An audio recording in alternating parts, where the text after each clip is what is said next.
Chapter 15, which includes more ogres that I can't read. I'm so sorry. I sobered quickly. What was I going to do with them? How could I arrive at Uoxie's farm with 8 ogres in tow? My situation hadn't improved significantly. I was still alive, but not for long. I would have to sleep eventually. Then they'd awaken and remember their true hunger. A twig snapped behind me. I turned and saw a vision. 6 knights carrying ropes strode toward me, led by a tall young man. Visions don't snap twigs, and the young man was Char. He saluted me, but his eyes were on the ogres. Uncoiling a length of rope, he knelt over Sif and began to bind his ankles. The ogres slept soundly, but they were not unconscious. As soon as he felt the cord tighten, Sif woke with a roar, which shrank to a purr when he saw Char. "What an honor, your highness! But why do you bind an ally?" He reached down and loosened the rope. That was proper. Char shouldn't have been fettering his friend. But Char pushed Sif's hands aside and tightened the rope again. How could he be so cruel?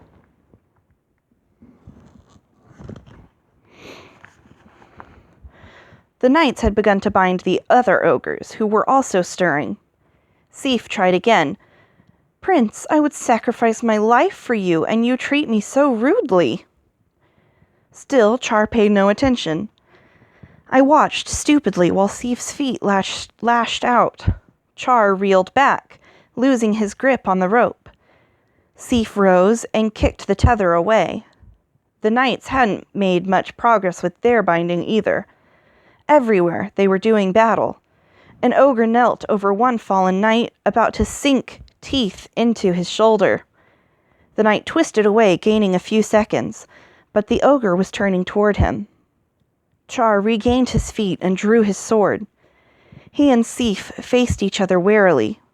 Char spoke to me, his voice oddly loud. "Can you tame them again, Ella? If not, run and save yourself." The question cleared my wits. "Sif, Niche, ogre friends," I called in Ogrese. "Why do you wish to destroy your benefactors? They have food for you, but they cannot give it to you until you do what they want." The ogres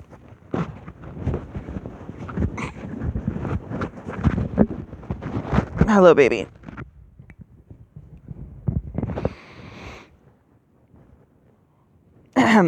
This is Caspian. Where was I? The ogres stopped clawing and biting and pounding and lunging and kicking and looked at me trustfully. "Would you like to know what the food is?" I asked. "Please," Sif said. "The treat they have for you is a dozen baby giants, only 6 months old." I can't see the book. They all smiled beatifically. "But these friends can't bring the feast unless you let them tie and gag you. When they bring out the infants, they'll remove your bindings, so seat yourselves and hold out your arms and legs. They will be gentle." Only Niche remained standing, looking dazed. "Sit," Sif commanded. Niche sat. The tying and gagging was completed quickly. Then the ogres were bound together, treatment that they endured cheerfully. "Ella," Char swept a deep bow. He'd grown taller. "How did you tame the ogres?" His voice was too loud again. "I'm skilled at tongues and...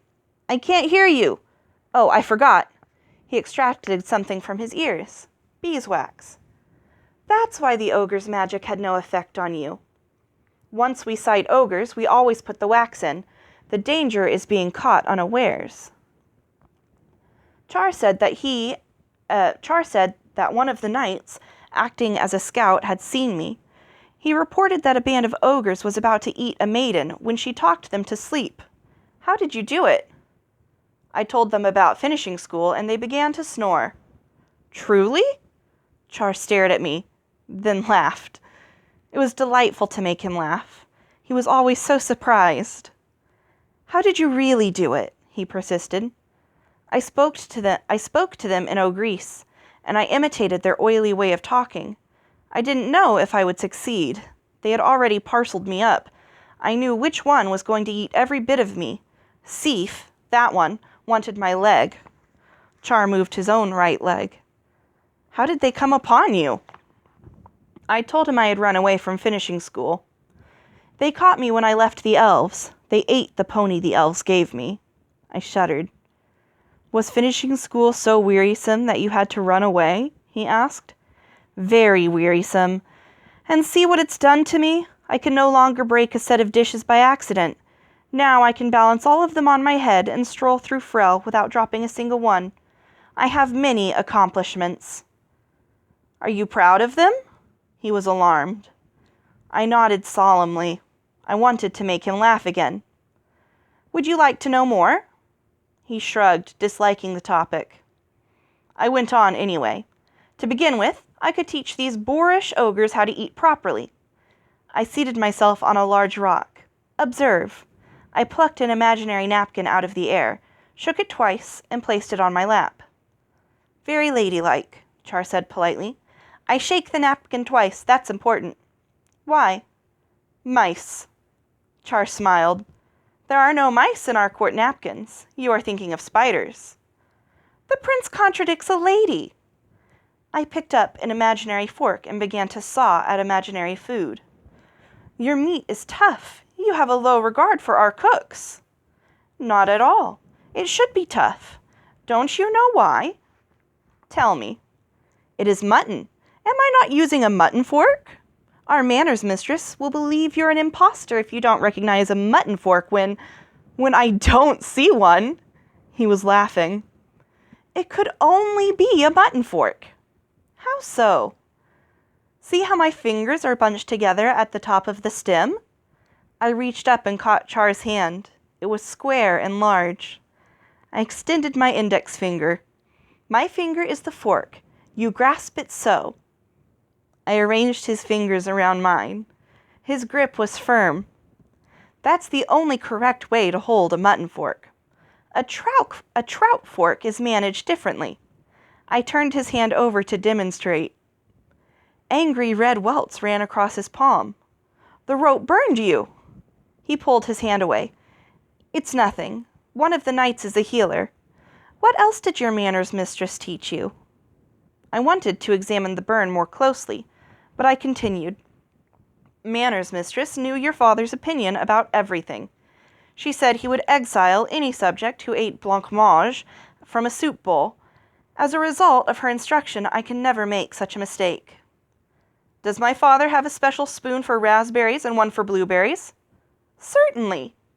Why wasn't I informed? You should hire manners mistress. She would die of delight to serve a prince. I went on to describe all our mistresses.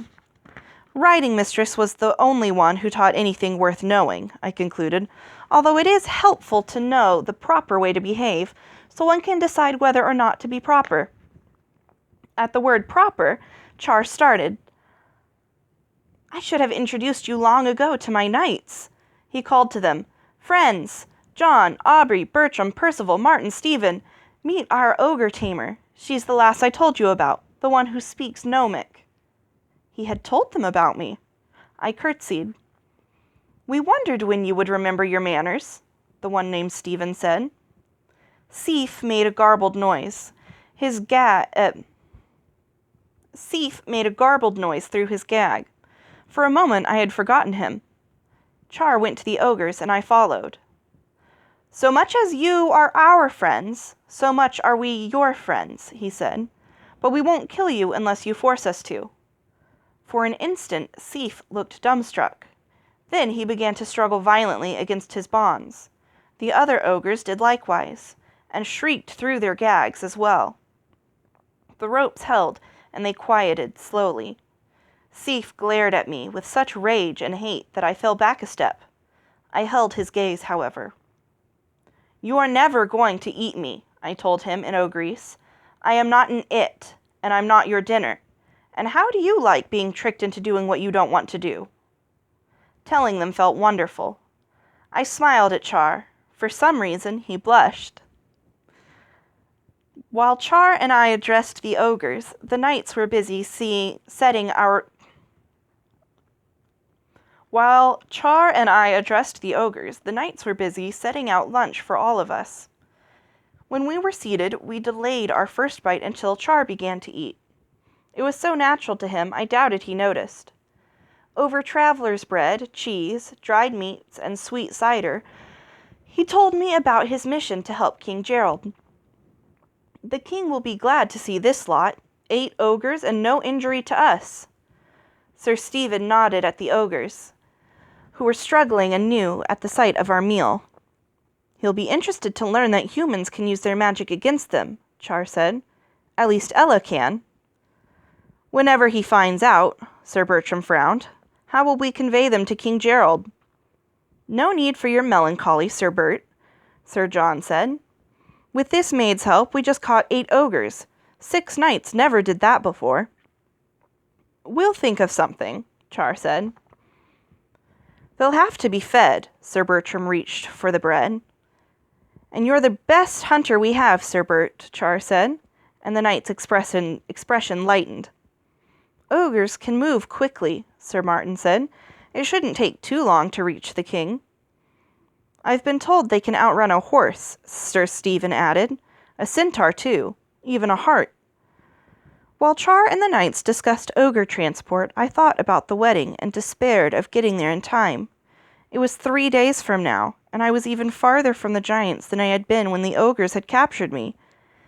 If I walked, I would arrive weeks late, and then I remembered Nish's order not to run away. I could not leave anyway.